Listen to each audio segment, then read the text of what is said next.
Tahukah Anda apa yang membedakan pemuda biasa dengan pemuda luar biasa?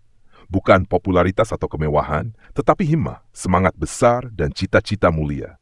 Malam ini, kita akan menyelami kisah dua tokoh Palestina luar biasa, Sheikh Ahmad Yasin dan Sheikh Abdul Aziz Ar-Rantisi, yang membuktikan bahwa keterbatasan fisik atau profesi tidak membatasi kekuatan perjuangan.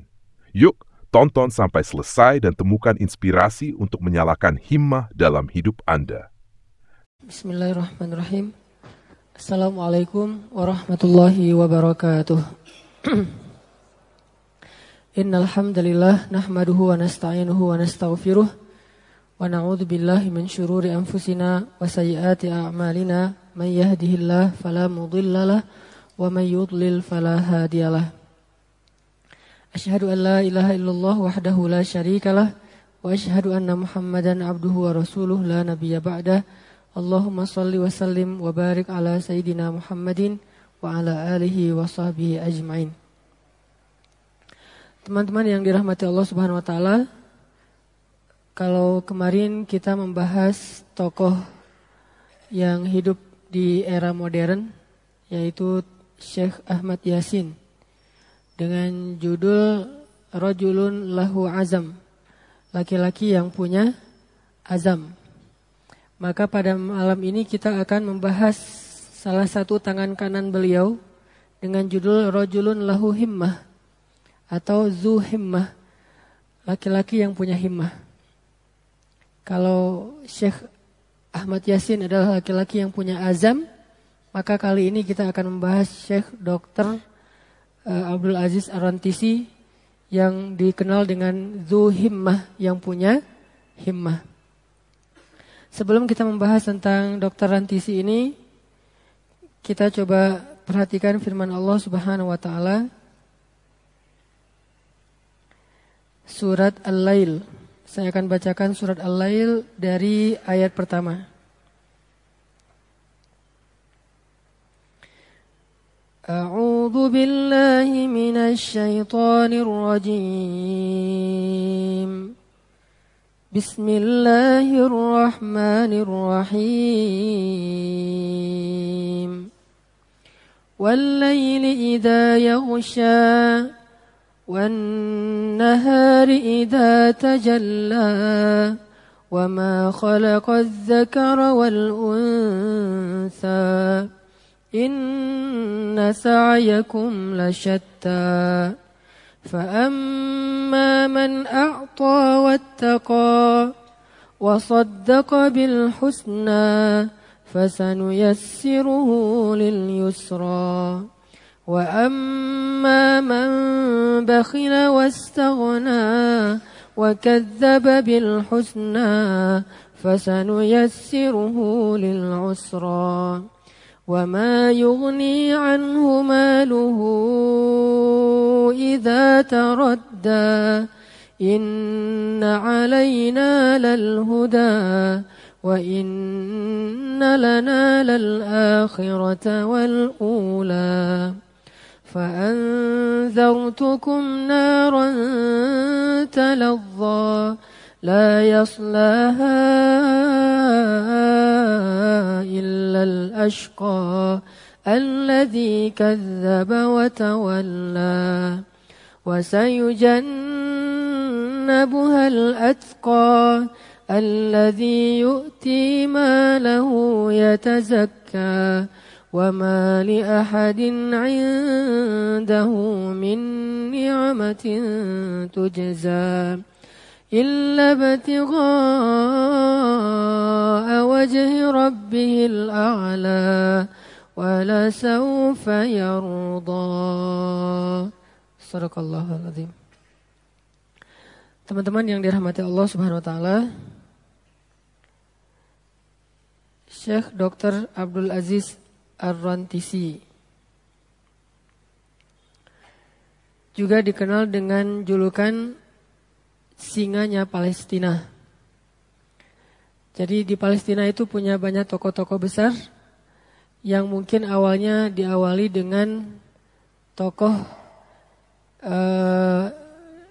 ahli ilmu, terutama dari Gaza, yaitu Imam Asy-Syafi'i. Karena Imam Asy-Syafi'i ini aslinya berasal dari Gaza yang kemudian pindah ke Madinah untuk belajar ilmu, dari Madinah kemudian ke Irak, dari Irak kemudian beliau menutup usianya di Mesir. Jadi masa kecilnya di Madinah, lahirnya di Gaza, masa kecilnya di Madinah, kemudian remajanya di Irak dan dewasanya di Mesir. Jadi salah satu tokoh besar dari Gaza atau Palestina, Asy-Syafi'i. Kemudian nanti muncul lagi tokoh di masa penjajahan Inggris, yaitu Syekh Izzuddin Al-Qassam, yang berasal dari Suriah atau Syam, kemudian hijrah ke Palestina dan wafat, mudah-mudahan mendapatkan pahala syahid di Palestina, yang kelak diabadikan menjadi salah satu nama angkatan militer Palestina, yaitu Brigade Al-Qassam.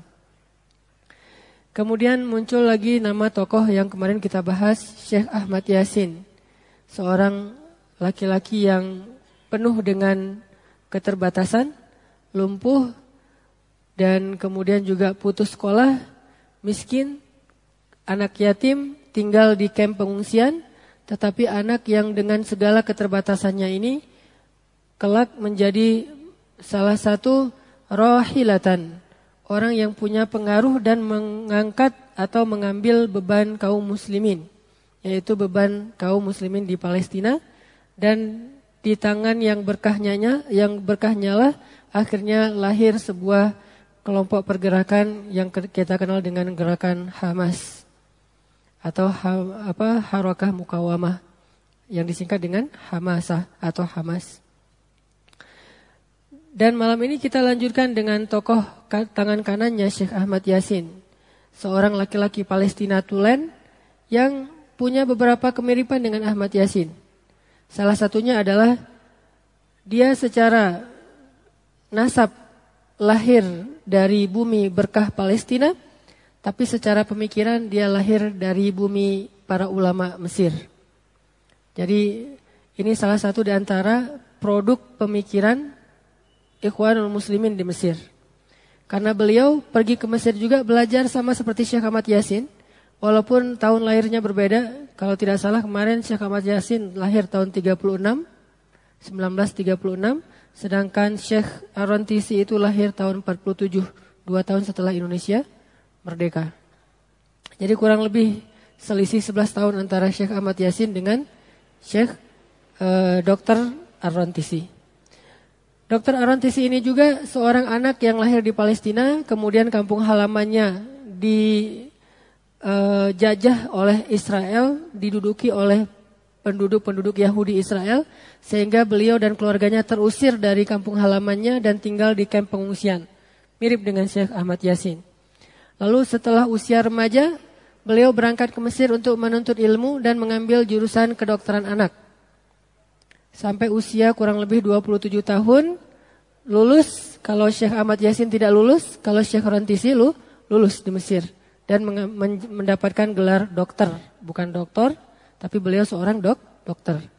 Tapi walaupun beliau seorang dokter, beliau tidak menghabiskan usia dan keilmuannya dengan praktek atau di rumah sakit. Justru beliau habiskan di pengasingan, di penjara, dan di medan-medan jihad fi sabilillah.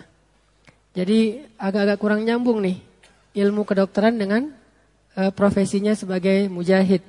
Dan itu hal yang wajar. Bukankah banyak yang lulusan ITB kemudian jadi pengusaha? Di ITB-nya planologi, tiba-tiba jadi pengusaha kuliner misalnya. Ini enggak nyambung juga, tapi ya enggak masalah. Ada yang lulusan Mesir terus jadi pengusaha properti. Ada teman saya yang kayak gitu. Ada yang lulusannya dari misalnya stand up comedy, tiba-tiba jadi ustadz juga mungkin ada gitu ya. Atau mungkin someday akan ada. Ini sesuatu yang qadarullah, Allah yang menentukan jalur hidup seseorang. Walaupun tetap ilmu kedokteran beliau dipakai untuk kebutuhan kaum muslimin, terutama yang menjadi korban perang di Palestina. Jadi beliau berangkat ke Mesir, belajar ilmu kedokteran di Mesir, tetapi ternyata yang paling berkesan bagi beliau selama tinggal di Mesir itu bukan hanya ilmu kedokterannya, tetapi ilmu harakah dan fikroh, pemikiran tentang pergerakan. Sehingga semangat-semangat pergerakan yang beliau rasakan di Mesir bersama ulama-ulama dan tokoh-tokoh pergerakan di Mesir akhirnya memberi beliau sebuah kekuatan, ke sebuah semangat, sampai ke sebuah himmah, sebuah cita-cita. Jadi bukan hanya amal, karena dalam bahasa Arab itu cita-cita punya banyak istilah, tapi yang paling bagus itu adalah himmah, punya cita-cita, yaitu ingin memperoleh pahala syuhada di sisi Allah Subhanahu wa taala. Inilah cita-cita beliau. Sama kayak kalau kita dulu pernah membahas kisah tabi'in dan sahabat, ada 4 orang anak muda yang sedang baru selesai tawaf di depan Ka'bah, kemudian mereka berdoa kepada Allah. Ada yang berdoa, ya Allah jadikanlah saya Amir Irak, gubernur Irak. Semoga dengan begitu saya akan banyak mengajarkan, akan banyak memberikan keadilan. Akhirnya dia jadi gubernur Irak. Ada lagi yang bercita-cita jadi khalifah, akhirnya dia jadi khalifah. Ada yang ketiga bercita-cita jadi ahli ilmu, akhirnya dia jadi ahli ilmu. Dan yang keempat bercita-cita as'alullahal jannah, pengen masuk surga, dan mudah-mudahan dia pun seperti 3 orang temannya mendapatkan apa yang dia cita-citakan. Ini namanya rajulun dzu himmah, orang yang punya himmah. Sekarang kita tanya kepada diri kita masing-masing, karena inilah yang akan menuntun arah hidup kita. Anak muda harus punya himmah. Kalau dia tidak punya himmah, maka dia tidak tahu apa yang harus dia lakukan. Karena dia tidak tahu apa yang harus dia capai. Mungkin pengen jadi sesuatu itu punya, cuman bukan himmah. Baru disebut dengan khawatir. Pengen sih, cuman gak kuat. Belum jadi himmah, belum jadi azam. Baru sekedar khawatir.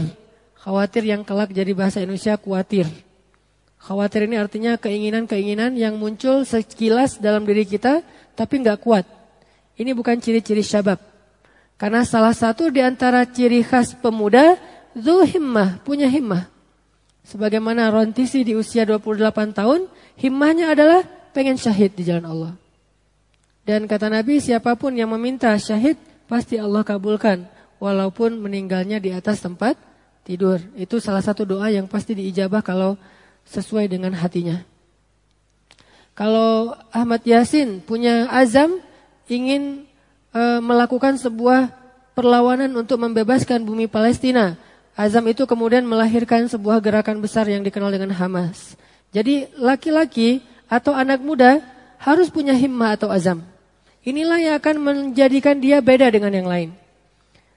Bukan penampilannya, bukan ketenarannya, eksisnya, sosial medianya dengan followers yang banyaknya, bukan itu yang membedakan dia dengan yang lain.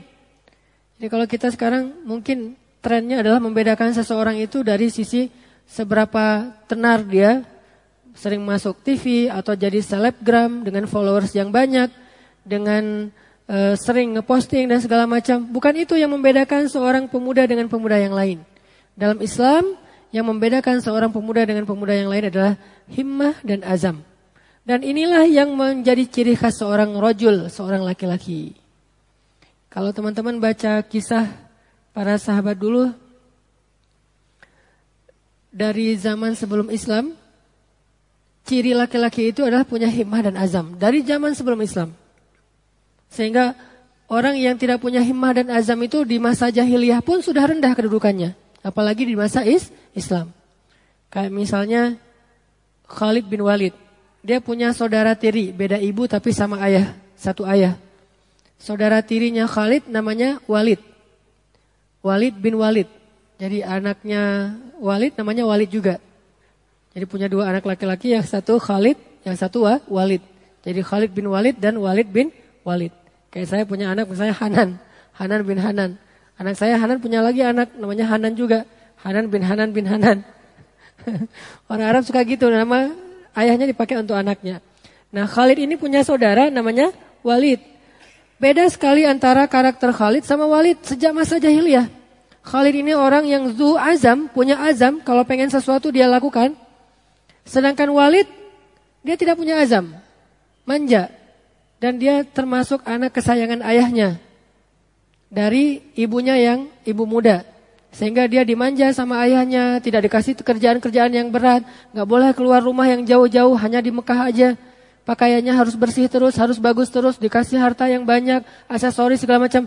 Anak gaul lah. Jadi kalau Walid itu anak gaul, kalau Khalid itu anak main. Kan beda nih. Anak main sama anak gaul. Walid anak gaul banget. Pakaiannya branded, mainnya di mall. Ini anak gaul. Kalau Khalid anak main. Dia punya hobi, punya komunitas, kerjaannya. Wah, jarang pulang ke rumah, anak main lah pokoknya ya.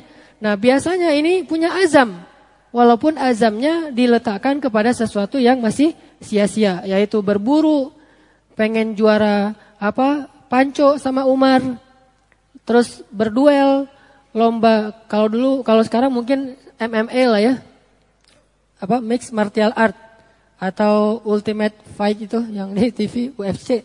Nah, kalau dulu duel aja tuh gulat namanya. Gulat kalau sekarang jadi salah satu di antara cabang pertandingan atau bahkan menjadi salah satu di antara MMA. Jadi kalau saya ngobrol sama Kang Edwin BFC, kan ada beberapa kriteria tuh. Ada tarung atas, tarung tengah, tarung bawah. Nah, tarung bawah itu gulat kan ya. Kalau tarung atas biasanya yang kayak Muay Thai, Taekwondo yang pakai kaki. Nah, ini main gulat nih. Cara ngunci itu Khalid sama Umar jagonya tuh. Ngunci-ngunciin orang tuh, berdua orang nih, jago nih. Pokoknya kalau ada ultimate fight di Mekah, juaranya pasti gantian. Kalau nggak Khalid, Umar. Dan adu gengsi terus. Khalid punya BFC-nya sendiri, Umar punya BFC-nya sendiri. BFC-nya dari kabilah masing-masing, karena dua kabilah ini berbeda. Khalid dengan kabilahnya punya klub, Umar dengan kabilahnya punya klub dan tanding antar klub dan selalu bersaing. Sedangkan Walid ada di pasar, duduk nongkrong sama teman-temannya, ngobrol nggak jelas gitu. Beda banget nih dua karakter. Yang satu zu himmah, laki-laki dengan yang lahu azam, yang satu lagi nggak punya himmah, nggak punya azam. Sehingga baru berubah ketika ada Islam. Ketika ada Islam, Islam memperkenalkan tentang himmah. Salah satu himmahnya adalah melakukan apa yang diyakini, memperjuangkan apa yang diyakini, berkorban untuk sesuatu yang diyakini, itu himmah, itu azam. Baru Walid punya himmah, punya azam ketika sudah mengenal Islam. Sehingga ayahnya malah geleng-geleng kepala. Saya heran dengan anak saya yang satu ini. Saya kenal dia laki-laki yang biasa aja, tapi sekarang dia berubah menjadi laki-laki yang punya himmah, punya azam. Jadi seorang cowok banget gitu. Walaupun bertarung gak sejago Khalid, tapi dia punya mental laki-laki sejak dia mengenal Islam. Yang akhirnya kemudian dia lebih dulu masuk Islam daripada Khalid bin Walid. Dan masuk Islamnya juga luar biasa. Perang Badar, dia udah masuk Islam, tapi masih di pihak musuh.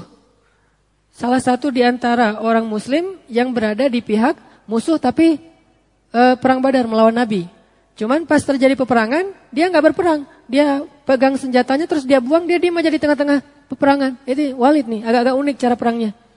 Sehingga pas dia diam aja, ketangkap sama kaum muslimin, dijadikan tawanan. Ketika udah jadi tawanan, kemudian Khalid datang jauh-jauh ke Madinah untuk menebus Walid, adiknya. Setelah ditebus, baru kemudian Walid mengatakan asyhadu an la ilaha illallah wa asyhadu anna Muhammadar Rasulullah. Khalid tanya, kenapa kamu suruh saya tebus kamu dulu baru kamu syahadat? Kenapa enggak dari tadi aja kamu syahadat supaya enggak perlu ditebus? Kata Walid, kalau saya syahadat dalam keadaan ditawan, maka orang akan mengira saya syahadat karena takut. Enggak punya pilihan. Makanya saya tunggu kamu tebus saya dulu. Setelah kamu tebus saya merdeka, bebas untuk menentukan pilihan antara masuk Islam atau tidak. Dalam kondisi seperti itulah saya memilih Islam, karena itulah pilihan seorang kesatria. Kesatria tidak boleh dipaksa. Ini jiwa ini muncul bagi mereka setelah memahami Islam. Oh, kalau misalnya pas ditawan, asyhadu an la ilaha illallah, itu enggak kesatria, itu penakut. Walaupun dia diterima Islamnya, tapi Islamnya tuh rendah. Makanya dia minta dulu, hatinya udah beriman, cuman belum baiat, belum syahadat. Dia tunggu sampai ditebus, begitu udah selesai ditebus, udah free, saya enggak punya lagi tanggungan apa-apa, baru dia bilang asyhadu an la ilaha illallah. Dan Khalid pun menyesal sudah menebus Walid, karena Khalid masih belum masuk Islam waktu itu. Ini juga terjadi pada Ikrimah anaknya Abu Jahal. Ketika terjadi perang Fathu Makkah, kan Ikrimah lari tuh. Ikrimah lari, kemudian Sofwan bin Umayyah, tuannya Bilal bin Rabah, lari ke Jeddah. Dijemput sama keluarganya masing-masing. Kalau Ikrimah dijemput oleh Khalid. Kata Khalid, ya Ikrimah, ayo kita balik ke Mekah. Nabi Muhammad, Rasulullah menjamin keselamatan kalian. Kata Ikrimah, benar kan? Benaran bahwa keselamatan kami dijamin? Kata Khalid, benar. Akhirnya pulanglah Ikrimah ke Mekah. Diundang oleh Nabi ke dalam tenda Nabi, ke kemah Nabi. Datang Ikrimah ke tenda Nabi, kemudian Ikrimah datang sebagai seorang kesatria. Lalu dia bertanya kepada Rasulullah, ya Muhammad, bagaimana nasib kami hari ini? Kalau kami tidak beriman, apakah kami akan dibunuh? Kata Rasulullah, tidak wahai Ikrimah, ini negerimu.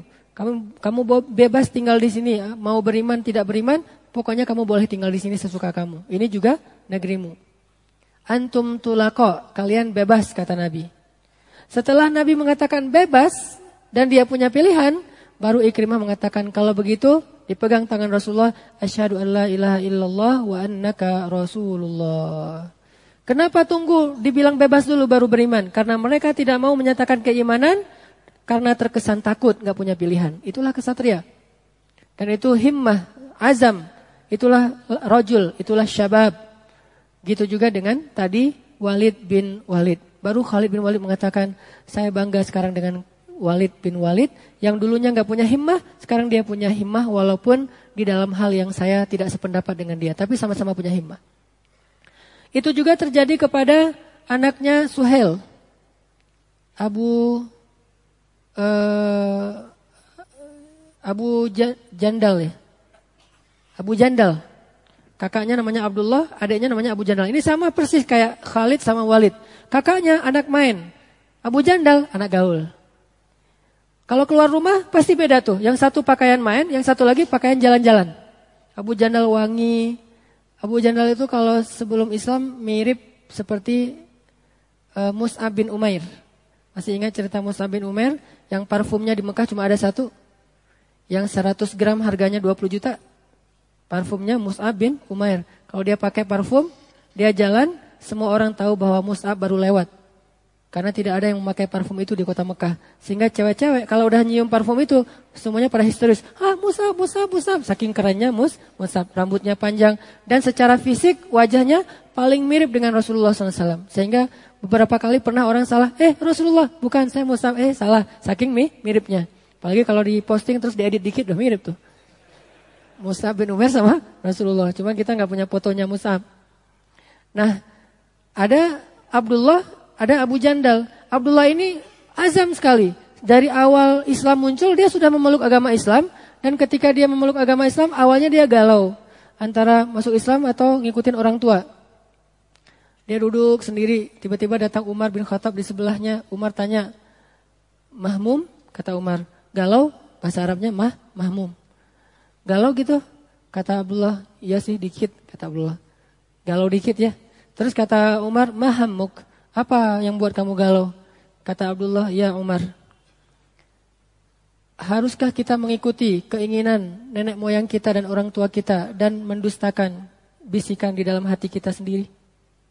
Umar langsung mengatakan, Waihak, apakah Islam yang membuat yurawiduk, yang membuat kamu galau?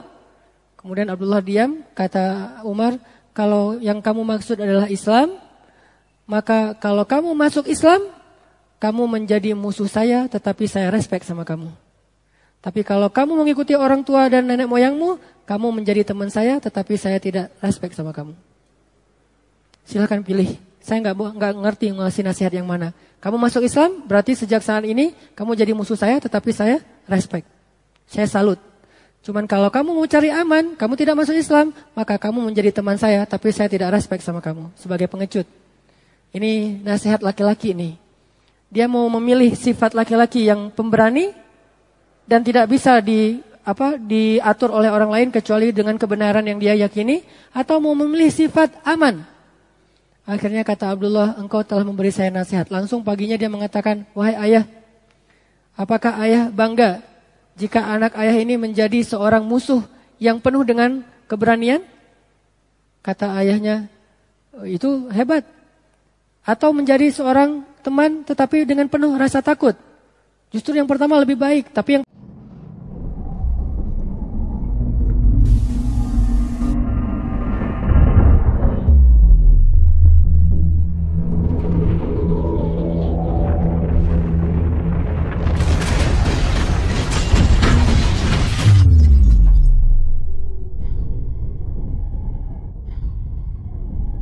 Paling baik adalah teman yang penuh dengan keberanian, kata ayahnya.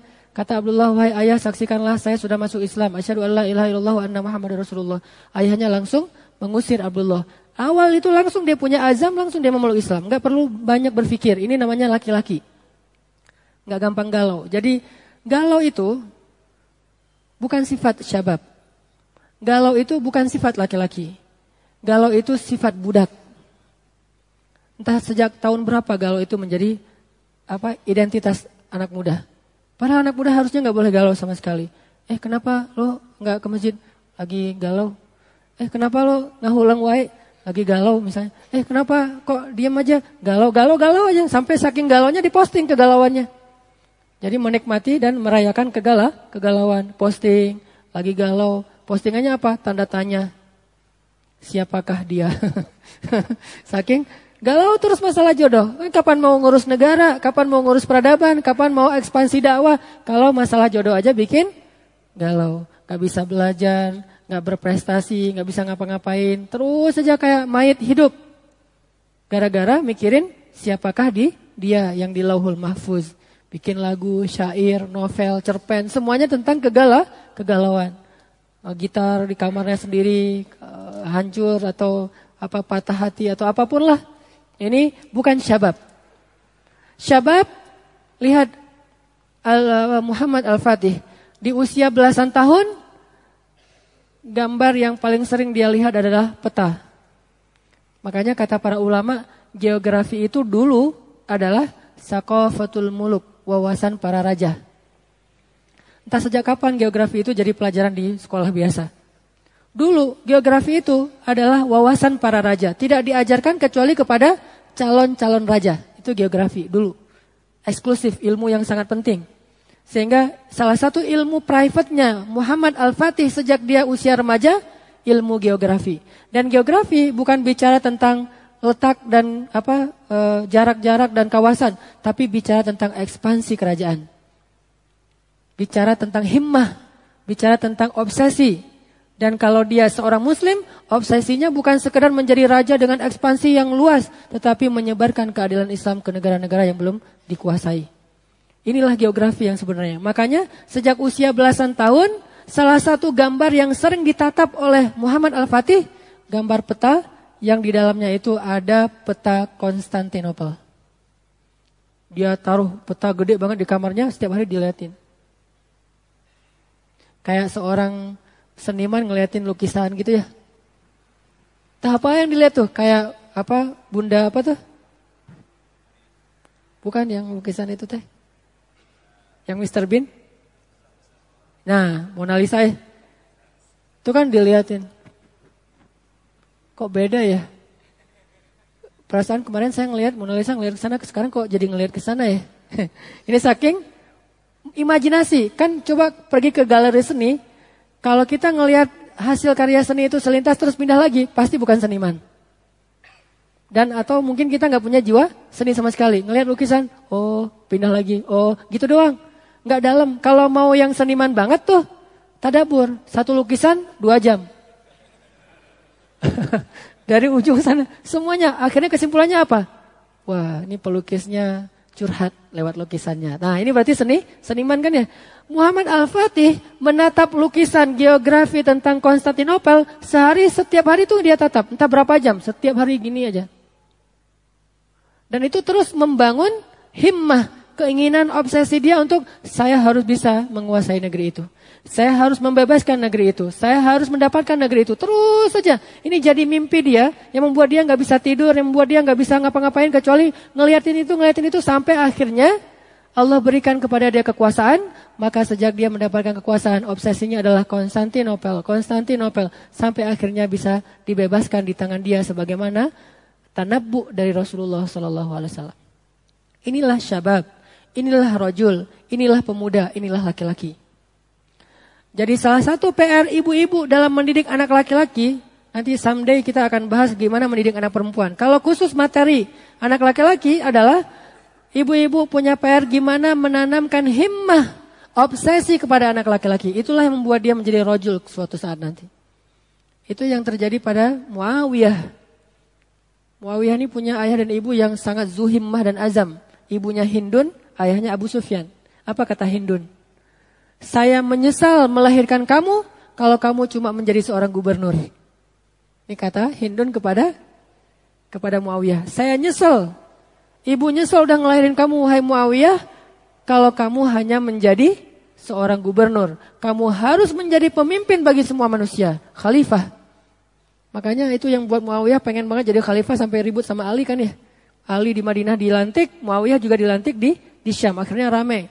Dan Ali punya himmah yang lebih tinggi daripada Muawiyah. Walaupun sama-sama sahabat dan mudah-mudahan sama-sama solih. Cuman namanya manusia kadang-kadang ada sisi kekurangannya. Nah di sini mungkin kekurangan Muawiyah dan kita tidak menjudge siapapun. Mudah-mudahan Allah pasti udah mungkin mengampuni Muawiyah dan memberikan lebih banyak kebaikan kepada dia. Intinya kalau Muawiyah himmahnya adalah menjadi khalifah, penguasa alam semesta. Tapi kalau Ali himmahnya adalah menjadi pangeran surga. Bagi Ali ya, itu mah hanya titipan doang, hanya amanah. Begitu Ali dan Muawiyah sama-sama dilantik menjadi khalifah, tidak ada yang menghalangi Ali untuk turun kecuali menjaga kemaslahatan kaum muslimin. Tapi lama-lama melihat ini tidak sehat lagi, akhirnya Ali pun menyerahkan kekuasaan ini kepada Muawiyah setelah terjadi banyak sekali percekcokan. Walaupun setelah itu kemudian muncul orang Khawarij yang keluar dari barisan Ali dan seterusnya. Ali pun dibunuh, lalu kekuasaan di Madinah diberikan kepada anaknya. Anaknya pun menyerahkan lagi kepada Muawiyah. Bagi keluarga Ali ini tidak penting. Kalau ini dipertahankan murni karena kemaslahatan kaum muslimin, bukan karena obsesi pribadi. Intinya zu himmah. Muawiyah itu sudah dididik himmah oleh ibunya dari sejak kecil. Muawiyah masih usia 7 tahun, kata ibunya, ya Muawiyah. Kalau panggilannya apa? Muawiyah gitu susah mencari panggilannya. Udah Muawiyah aja deh. Ya Muawiyah gitu, kata ibunya teh. Ibu, capek-capek ngelahirin kamu, bukan cuma pengen lihat kamu jadi seorang laki-laki yang bahagia sama keluarga, punya istri yang cantik, punya anak yang banyak, terus weekend jalan-jalan ke Bali. Bukan itu tujuan ibu melahirkan kamu, wahai Muawiyah. Walaupun dulu gak ada Balinya. Ibu tidak melahirkan kamu dengan mengandung kamu 9 bulan, melahirkan kamu dengan bertaruh nyawa, kecuali ibu pengen melihat kamu menjadi seorang pemimpin yang besar. Dan ibu akan menyesal melahirkan kamu kalau kamu hanya seorang gubernur. Ali juga kayak gitu. Ali sejak lahirnya dari himmah orang tua. Pertama namanya bukan Ali. Saya lupa istilah singa. Kalau ada yang ingat. Haidar. Awalnya tuh namanya Haidar. Bukan Ali. Jadi Abu Thalib itu lagi berdagang ke Syam. Ali lahir. Lahirnya di mana? Di dalam Ka'bah. Satu-satunya laki-laki yang lahirnya di dalam bangunan Ka'bah cuma Ali bin Abi Thalib. Lahirnya di situ. Kalau Ismail main di situ. Kalau Ali malah lahir di situ. Saking luar biasanya Ali. Karena lahirnya gak ada ayahnya, ibunya langsung ngasih nama. Namanya Haidar. Haidar itu artinya singa. Dalam bahasa Arab ada puluhan istilah singa. Salah satunya Haidar. Ini namanya singa. Haidar. Saya berharap dia menjadi singa padang pasir. Ini himmah ibunya. Ayahnya pulang diganti. Kan nih tergantung ayahnya nih. Wah enak aja. Dia kan lahir di tempat yang paling mulia. Masa namanya nama hewan? Haidar? Enggak. Nama dia adalah tinggi, Ali, sesuatu yang tinggi. Makanya diganti dari Haidar menjadi Ali. Walaupun kelak tetap dipanggil sebagai Haidar. Akhirnya dia di dalam pertempuran adalah seorang yang Haidar. Semua lawannya takluk oleh Ali dengan satu kali ayunan pedang Ali, 2 orang musuh terkapar. Ini kekuatan Ali luar biasa. Bahkan sebagian orang mengatakan Ali itu bukan kekuatan manusia, tapi kekuatannya itu kekuatan mukjizat, seolah-olah hampir seperti seorang nabi, saking kuatnya Ali. Fisiknya tidak terlalu besar dan orangnya hitam manis. Jadi yang hitam-hitam manis ada contohnya gitu ya. Cari pembenaran. Saya mencari sahabat yang hitam-hitam manis. Biar nanti saya dibilang, kenapa Ustaz hitam manis? Enggak manis sih, hitam doang misalnya. Ada Ali bin Abi Thalib. Karena kalau yang putih-putih kayak Mus'ab bin Umair, Rasulullah SAW putih kemerah-merahan, saya mah gak ada bakatnya. Akhirnya Ali ini hitam manis, orangnya biasa aja tapi kekuatannya super. Bahkan punya beberapa karamah yang dari Allah Subhanahu Wa Taala. Sehingga Ali di dalam pertempuran adalah Haidar, tetapi di dalam majelis ilmu seorang yang mulia, yang tinggi, yang ilmunya luar biasa. Ini himmah dari orang tuanya. Bahkan nanti di akhirat dia mendapatkan kedudukan yang ulia, yang sangat tinggi. Kita kasih nama anak kita nggak pakai himmah, pakai bunyi. Yang penting udah enak didengar, udah kasih aja namanya. Nyarinya juga di Google. Cari Google, wah ini kayaknya cocok nih, Akila, Sofia, Malika. Udah aja A gitu ya. Jadi disingkat A, M, apa? Apa sih? AFF gitu. Jadi kayak nama piala ya, piala AFF gitu teh. Nah ini gara-gara mencari bunyi, nggak punya semangat apa. Saya memberi nama anak saya Yahya Ayyash karena saya punya himmah. Saya punya sebuah cita-cita. Anak ini harus menjadi seorang yang lembut seperti Nabi Yahya, tetapi seorang mujahid yang cerdas seperti Ayyash di Palestina. Salah satu tokoh yang kelak mungkin akan kita bahas, insinyur tuh teh, muhandis. Salah satu tokoh dari Hamas juga selain Rantisi. Saya kasih nama Yahya Ayyash. Sebetulnya pengen nama-nama yang besar, cuma nama anak laki cuma satu, masa namanya Yahya, Ayyash, Sulaiman, Umar, Khalid. Kan kepanjangan tuh. Pengen semuanya nih. Cuma ya udah terbatas. Saya pilih dari sekian banyak nama-nama besar, saya pilih dulu yang lembut. Ternyata benar-benar Allah berikan seorang anak yang kalau saya lihat memang karakternya sangat lembut. Lembut sekali, nggak boleh dimarahin. Marahin dikit langsung sedih. Minta disayang. Wah ini Yahya banget nih. Nabi Yahya itu kan lembut sekali ya. Wahananan min ladunna wa zakatan wa kana taqiyya. Lembut orangnya. Ayyash, makanya kemarin pas datang Syekh dari Palestina di TSB, saya bilang saya punya anak laki-laki namanya Yahya Ayyash. Dia kaget, oh Yahya Ayyash, muhandis, asyahid. Doakan dia supaya mudah-mudahan menjadi seorang insinyur dan bermanfaat untuk dakwah, didoain. Minta doa dari orang-orang saleh. Himmah orang tua. Saya punya anak, lahir saya jadi bidan. Anak kedua saya kan lahirnya bidannya saya. Gak ada bidan, gak ada dokter. Begitu lahir brojol saya tarik aja. Saya jadi bidan. Karena lahirnya dalam kondisi kayak gitu, saya kasih dia nama Maryam. Bukankah Maryam ketika ngelahirin gak ada penolong kecuali Allah Subhanahu Wa Taala? Nah ini lahirnya gara-gara istri saya pas 9 bulan minum banyak habatus sauda, mungkin cepat kontraksi, akhirnya lahir gak sempat nyari pertolongan. Udah aja lahir. Wah tiba-tiba udah mau lahirin, udah gak usah pakai pertolongan, tutup pintu semuanya. Saya jadi bidan. Langsung wah, pas lahir yang pertama dia lihat muka bapaknya. Wah ini bapak saya.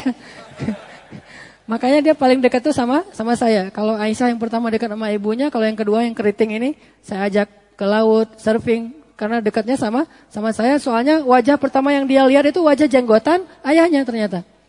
Dan karakternya juga mirip dengan saya, suka rame-rame, seru-seruan, gak kalem seperti kakaknya. Ini himmah, saya pengen dia seperti Siti Maryam yang menjaga ifah misalnya. Kalau yang satu lagi, saya kasih nama Aisyah, saya berharap dia menjadi ahli ilmu seperti Aisyah yang menghafal hadis. Gak memberi sembarangan nama, walaupun namanya mungkin kata orang pasaran, tetapi himmahnya tidak pasaran. Kenapa ngasih nama pasaran banget Aisyah? Di mana-mana juga ada Aisyah, ntar panggilannya juga paling Eis gitu misalnya. Gak masalah, yang penting himmahnya tidak pasaran. Himmahnya insya Allah istimewa. Ini himmah dari orang tua. Seorang laki-laki, seorang anak muda harus himmah. Apa himmah kita? Ar-Rantisi, walaupun seorang dokter, himmahnya adalah syahid fi sabilillah. Makanya beliau, salah satu pidato beliau yang paling terkenal ya, semua orang akan mati kata beliau. Ada yang mati gara-gara penyakit kanker, ada yang mati gara-gara serangan jantung, ada yang mati gara-gara diserang dengan Apache. Dan saya memilih untuk mati karena digempur dengan pesawat atau helikopter Apache. Dan meninggalnya benar-benar ditembak oleh Israel. Di satu mobilnya ditembak dengan sniper sehingga beliau syahid di tempat. Dan itu kejadiannya setelah beliau selama 1 bulan bersembunyi. Lalu pas jadwal beliau mau mengunjungi keluarganya, sebelum subuh beliau datang ke Gaza mengunjungi keluarganya dan keluar waktu setelah selesai sholat zuhur. Hari setelah selesai mengunjungi keluarganya, pulang dari keluarganya untuk sembunyi lagi, ada mata-mata, ada pengkhianat, akhirnya beliau ditembak oleh tentara Israel dan syahid di tempat sebagaimana yang beliau harapkan, meninggalnya sebagai syahidan. Tetapi setelah karya yang besar, membantu Syekh Ahmad Yasin dalam sebuah gerakan melawan penjajahan Israel. Ini udah Isya? 1 menit lagi. Ya, nanti kita lanjutkan insya Allah setelah selesai sholat Isya. Bismillahirrahmanirrahim. Teman-teman yang dirahmati Allah Subhanahu wa taala, kita lanjutkan kisah Syekh Dr. Ar-Rantisi.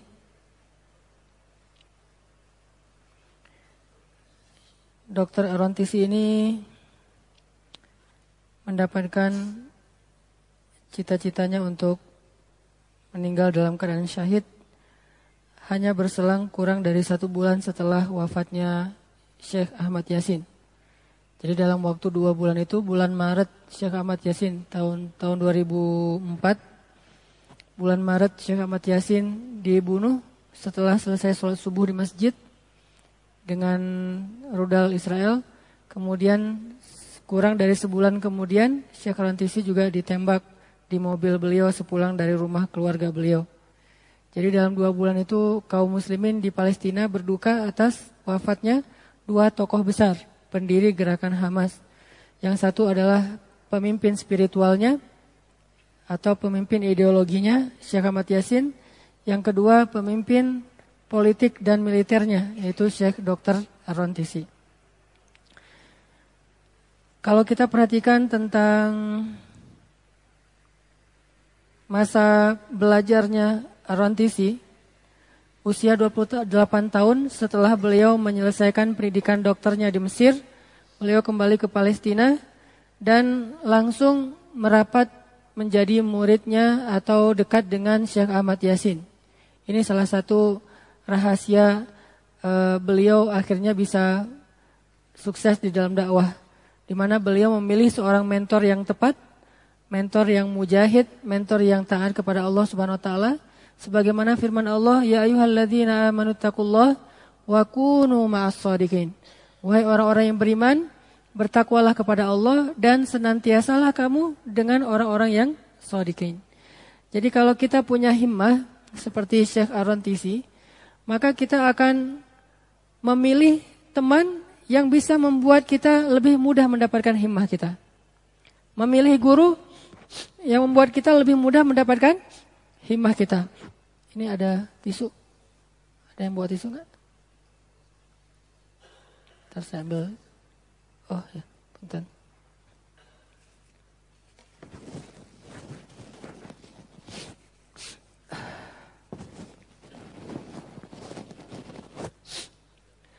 Yang membuat kita lebih mudah untuk mendapatkan himmah. Kayak misalnya orang himmahnya adalah pengen punya perusahaan, pengen punya sebuah usaha bisnis. Akhirnya dia memilih mentor, seorang coach yang udah berpengalaman di bidang bisnis. Lalu dia ikut ta'lim, yaitu training motivasi bisnis. Terus dia berteman juga, masuk ke grup yang di dalamnya biasanya anggota grupnya itu para pengusaha-pengusaha yang lagi ngehit misalnya. Terus dia baca buku-buku tentang motivasi bisnis, how to business, marketing, pokoknya semua tentang himmahnya. Sehingga kemungkinan besar dengan seizin Allah, orang ini akan mendapatkan apa yang dia cita-citakan, yang menjadi obsesinya. Begitu juga ketika seseorang cita-citanya pengen jadi atlet berprestasi.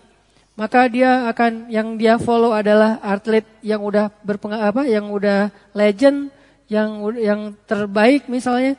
Kemudian dia ikut dengan komunitas-komunitas itu. Sebutlah misalnya dia pengen jadi atlet bola. Dia ikut klub bola, kemudian main dengan teman-teman bola, kemudian nonton bola, kemudian nge-follow para pemain bola pro. Terus kayak gitu. Kenapa? Karena obsesinya, himmahnya adalah menjadi pemain bola terkenal. Selebriti juga gitu. Himmahnya, obsesinya pengen jadi selebgram atau selebriti. Dia nge-follow selebriti-selebriti kelas dunia, mulai dari penampilannya, fashionnya, seleranya, gayanya, semuanya diikutin. Kemudian dia juga sering gaul sama selebriti-selebriti baik yang lokal maupun yang nasional. Terus aja gitu, belajar acting, belajar nyanyi, belajar dance, belajar segala macam yang berhubungan dengan kehidupan selebriti. Ini obsesi himmah. Nah, Syekh Ar-Rantisi punya himmah syahid di jalan Allah dan menjadi pejuang agama Allah. Himmahnya syahid, azamnya berjuang di jalan Allah. Sehingga akhirnya beliau mencari mentor yang bisa membuat beliau bisa mendapatkan himmahnya, yang bisa membuat beliau menyalurkan semangat azamnya. Bergaul dengan Ahmad Yasin, bergaul dengan Ismail Haniyah, bergaul dengan beberapa tokoh-tokoh perjuangan pada masanya. Karena teman-temannya adalah orang-orang yang hamasah, akhirnya beliau terbawa dengan suasana teman-temannya. Bukankah Nabi mengatakan, Al-mar'u ala dini khalilih, seseorang tergantung agama temannya. Jadi semangat temannya itu akan kebawa kepada kita. Dalam analogi yang lain, Kalau kita berteman dengan penjual minyak wangi, kita akan mendapatkan harumnya. Kalau kita berteman dengan seorang pandai besi, kita kecipratan apinya. Sekarang apa himmah kita? Lalu dengan himmah itu, azam itu, kita coba menyesuaikan dan mengadaptasikan semua hidup kita yang mengarah kepada himmah itu. Insya Allah kita akan menjadi seperti apa yang kita inginkan dengan seizin Allah. Apalagi kalau himmahnya pengen masuk surga. Kita follow semua orang yang dijamin masuk surga. Kita follow tuh, kita kepoin. Dari golongan sahabat, 10 orang yang dijamin masuk surga. Kemudian ditambah yang lain-lain. Semua orang-orang yang dijamin surga kita cari kisah-kisahnya, kita baca. Kita pengen jadi kayak dia, kita ngefans banget sama dia, ngidolain dia banget. Ini karena himmahnya pengen masuk surga. Azamnya berdakwah dan membela agama Allah. Jadi himmah dan azamnya itu punya. Lalu kita cari mentor yang bisa ngajarin kita, nyemangatin kita, cari teman yang seperjuangan kayak gitu. Terus aja diasah. Mudah-mudahan dengan demikian kita menjadi rijal, menjadi rohilatan, menjadi seseorang yang sekali dia hidup di dunia, maka hidupnya itu berarti untuk orang banyak. Memang ada resiko, memilih jalan ini itu resikonya berat. Sebagaimana Syekh Ar-Rantisi juga mengambil resiko-resiko itu seperti Syekh Ahmad Yasin. Beliau dipenjara beberapa kali, usaha pembunuhan terhadap beliau beberapa kali. Pernah juga beliau mobilnya ditembakin dan semua orang di dalam mobil itu meninggal kecuali beliau. Dan beliau luka parah, selamat lagi di tahun 2003. 2004 baru mereka berhasil memberikan hadiah untuk beliau yaitu syahid dengan ditembak di mobilnya juga sepulang dari rumah keluarganya. Bahkan di hari-hari, di tahun-tahun terakhir sebelum beliau syahid, beliau hampir tidak punya waktu untuk keluarganya. Dengan anak-anaknya jarang sekali bermain, jarang sekali liburan seperti keluarga-keluarga yang lain. Dan itu adalah resiko yang beliau ambil karena ingin meniti jalan para syuhada, ingin meniti jalan para pejuang. Dan inilah himmah yang membuat seseorang menjadi kuat, yang membuat seseorang berani berkorban, yang membuat seseorang melakukan hal-hal yang sulit dilakukan orang banyak karena himmahnya. Sekarang kita harus muhasabah, apakah kita seorang laki-laki sejati? Apakah kita seorang kesatria? Apakah kita seorang pemuda? Jawabannya apa himmah kita? Dan sebagai seorang muslim, tentunya himmahnya harus berhubungan dengan ridho Allah, berhubungan dengan jannah, surga Allah Subhanahu wa taala. Apa himmah kita? Lalu kuatkan himmah itu. Lalu apa azam kita untuk mendapatkan himmah tersebut? Lalu jaga azam tersebut dengan cara bergaul, dengan cara mencari mentor, mencari ulama, masuk dalam sebuah jamaah. Mudah-mudahan dengan demikian Allah Subhanahu wa taala mengabulkan cita-cita kita dan menjadikan kita salah satu di antara 1 dari 100 atau bahkan 1000 rahilatan yang menyambung perjuangan Nabi sallallahu alaihi wasallam. Jadi bukan hanya ngaji-ngaji doang, tetapi dari hasil ngaji ini muncul jadi alumni dari pengajian-pengajian kita ini keluarlah para tokoh-tokoh yang melakukan perubahan di masyarakat dengan potensi apapun yang dia punya. Enggak harus jadi ustaz. Bukankah Ar-Rantisi bukan seorang ustaz? Bahkan seorang Syekh Ahmad Yasin bukan ustaz. Tapi Ar-Rantisi menggunakan potensinya untuk membantu Syekh Ahmad Yasin. Ahmad Yasin menggunakan potensinya untuk membantu agama Allah.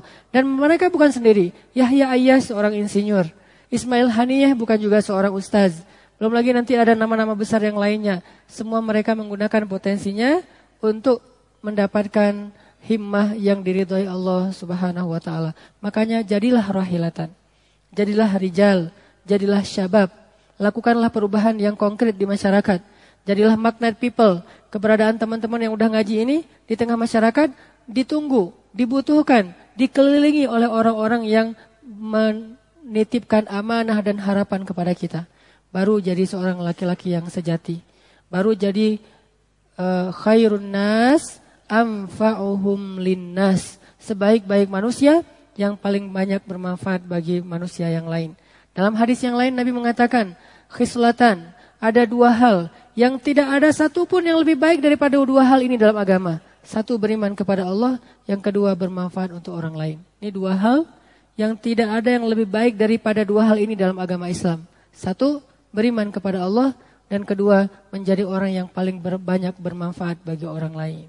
Inilah rahilatan.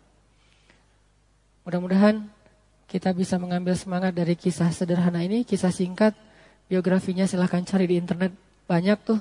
Saya hanya pengen sharing semangat Ar-Rantisi, semangat Ahmad Yasin, semangat Ibnu Mubarak, semangat-semangat para tokoh-tokoh Islam, baik tabi'in ataupun yang modern. Itu aja yang bisa saya sampaikan. Mudah-mudahan Allah memberikan taufik kepada kita setelah memberikan hidayah. Dan kepada ibu-ibu, PR ibu-ibu adalah jadilah hindun-hindun dalam makna yang syariat. Jadilah madrasah yang dari rahim ibu-ibu bukan hanya lahir seorang anak yang bernama manusia, tetapi lahir seorang kesatria. Yang dari rahim ibu-ibu yang berkah, lahir seorang pejuang agama Allah.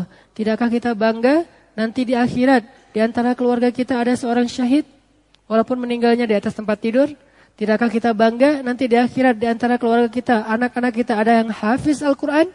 Maka kuncinya ada kepada ibu-ibu. Imam Ahmad dididik oleh ibunya. Bahkan beliau menikah di usia 40 tahun setelah menghatamkan hadis sejuta hadis. Imam Ahmad itu menghafal sejuta hadis. Alfi hadisan. Sejuta hadis. Bahkan Imam Syafi'i aja yang jenius ngefans banget sama Imam Ahmad, muridnya sendiri. Kata Imam Syafi'i, banyak sekali pujian terhadap Imam Ahmad. Dan dia ini menjadi orang hebat menghafal sejuta hadis. Hasil dari semangat yang didorong dan disupport oleh single parent, yaitu hanya ibunya saja. Ismail, Siti Hajar, bukan Ibrahim. Ibrahim mendoakannya dari jauh, sedangkan Siti Hajar mendidiknya selama 13 tahun tanpa disentuh oleh ayahnya sama sekali. Ibunya. Makanya kata Nabi, ibumu baru ayahmu. Karena peran ibu bagi seorang anak itu besar. Seorang ibu harus punya obsesi. Jadi seorang ibu yang punya obsesi besar, motivasi besar kepada anak-anaknya. Mudah-mudahan dari sekolah-sekolah madrasah ibu, dari rumah-rumah ibu-ibu ini, nanti kita akan melihat suatu saat para pemimpin-pemimpin mulai dari presiden sampai camat yang hafiz Al-Quran, yang hafiz hadis, yang adil, yang humanis, yang visioner, yang taat kepada Allah Subhanahu wa taala, yang kemudian di malam hari mereka menjadi ruhban, menangis karena takut kepada Allah, di siang hari mereka menjadi fursan, para kesatria yang menunggangi kuda untuk membela agama Allah Subhanahu wa taala. Barakallahu li wa lakum. Mudah-mudahan Allah memberikan kita hidayah dan taufik dan menjadikan ilmu ini ilmu yang bermanfaat. Subhanakallahumma wa bihamdika asyhadu an la ilaha illa anta astaghfiruka wa atubu ilaik. Assalamualaikum warahmatullahi wabarakatuh.